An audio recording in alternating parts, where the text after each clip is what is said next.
is your daily horoscope and energy reading for Thursday, March 24th. And today, the moon in Libra opposes Uranus in Aries all day.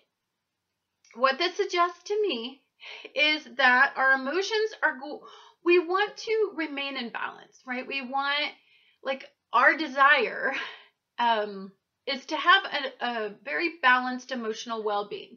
We want what we want, and we see the pros and cons of it, and we're pursuing whatever it is that we consider fair and just at the time.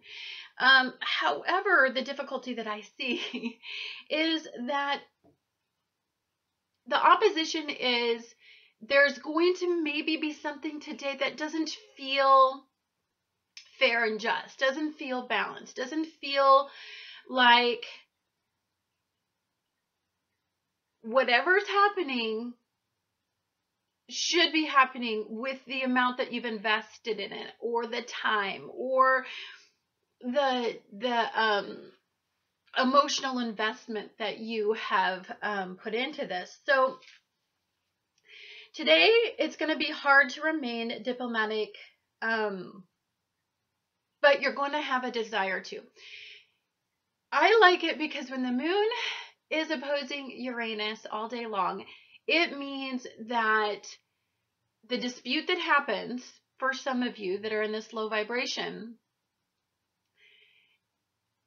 that talking it through is going to help you guys find how to meet in the middle in this particular incident. So you may find that discussing the pros and cons may help you guys find a way to resolve this issue, considering all parties involved and very fair.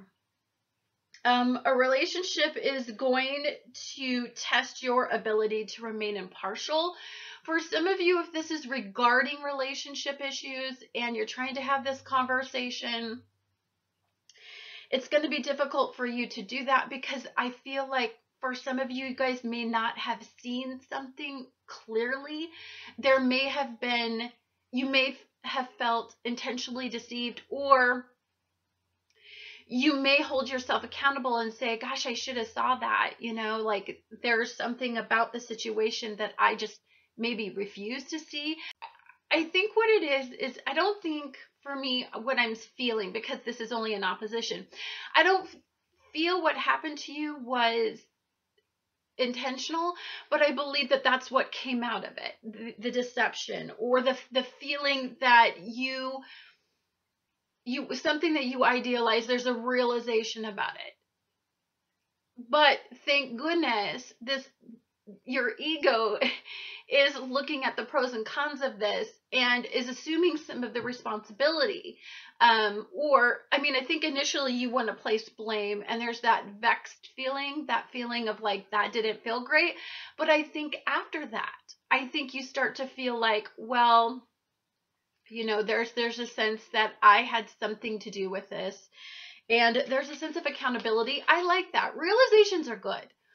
We can't live in a state of delusion, because then we're investing in the wrong energy. We're going down the wrong path. We're making decisions based on something that may never ever come to fruition. So finding things out this way, you guys probably will see it that way. You probably will see this as, just a very eye-opening experience for some of you. High vibration of today, and there is a beaut. There is such a beautiful energy this week. Pluto in Capricorn is in a lovely, lovely sextile with Chiron and Venus. And this is about really facing how you stay empowered, how you see things, how you deal with a state of adversity, how you cope. When things don't feel like ideal, this wounding feeling, I think you're starting to empower yourself in it. You don't want to feel that way. There's many routes that you could go to empower yourself. So I don't think this is not victim mentality. This is, I'm a survivor. I can get through this down to the depths of my soul. I know that I can take care of myself. So if you're looking at a long range goal, especially if it's regarding relationships. This may help you see things realistically. The longevity issues, the potential karmic cycles, and you're going to isolate it, and you're going to be like, well, I'm not going to repeat that, or you're going to move away. This is about moving away. This is about going after something else. This is about ending the karmic cycle that you were on and about beginning a new life. I mean, Pluto represents transformation, and Capricorn represents just stability, which is also ruled by Saturn, and accountability and recognition. So for many of you that have not felt recognized in relationships and have not felt valued and have felt like over and over again, you're doing this, you're getting that same result. I think for many of you, this is just honest to God about, wow, I don't have that factor anymore in my life, because I see for the first time, a reflection of where I lose my power in these particular areas. So,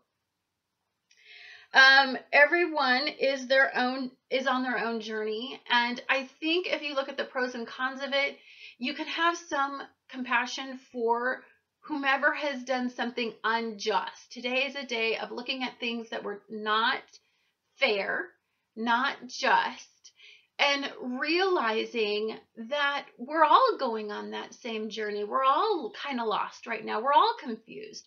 Perhaps the person that had been, telling you what you wanted to hear initially intended that, but then the follow through was not, they weren't able to, because they were probably much like you, very confused about the direction of their life. Because if what's affecting you, what's influencing you, is influencing them as well. It's a very big Libran mindset to understand that what you go through, everybody does. And so I have a strong Libran influence in my chart, and I always do the pros and cons. And it helps. It's bad because I stay in relationships entirely too long, based on the fact that I can see their point of view all the time and my point of view. But that is a very good way to look at today. Fair and just. They're on their own karmic journey. They were doing their own cycles. Relationships are eye-opening, because relationships are not about boyfriend, girlfriend, husband, wife, wife, husband, whatever you guys categorize your relationships in. There are companionships. There are friends that we just associate with that are turning into our relationships, our closest. We have bonds in work that we develop, and we consider a union, a relationship, somebody who has your back. I feel this time period is about who really has your back. Like, who really is going to be along the next chapter, that journey going down the road. And the realization is, some of us are going to go through endings, and some of us are going to, and then we're going to begin again with somebody else, which is painful and unfortunate. But it's also, we're meant to grow on this planet. And as soon as we outgrow a partner, then it's just a matter of who can help us expand and create opportunity for our next chapter in our life. And I know that can be very difficult to face, but your ego needs to get what it wants in this energy. And you're going to find that as soon as all the energy start dropping into Aries, this is about getting your immediate needs met. This isn't about suffering and going. You're not at the end of the zodiac. You're not at the end of the year, the zodiac year. You're at the beginning. So where you're at now, a few months from now, you're not going to be. And that is what you need to focus on. You need to focus on the big picture, the pros and cons of your situation, remaining in balance, whatever you need to do to balance out this issue. If it means being ego-based and doing something to please you emotionally, that's highly rewarded, and that will pull you over into the sextile that we have as far as in personal power, Pluto and Capricorn. Anyhow, guys, thank you so much for watching Annette's Astrology Corner, and I look forward to talking to you guys again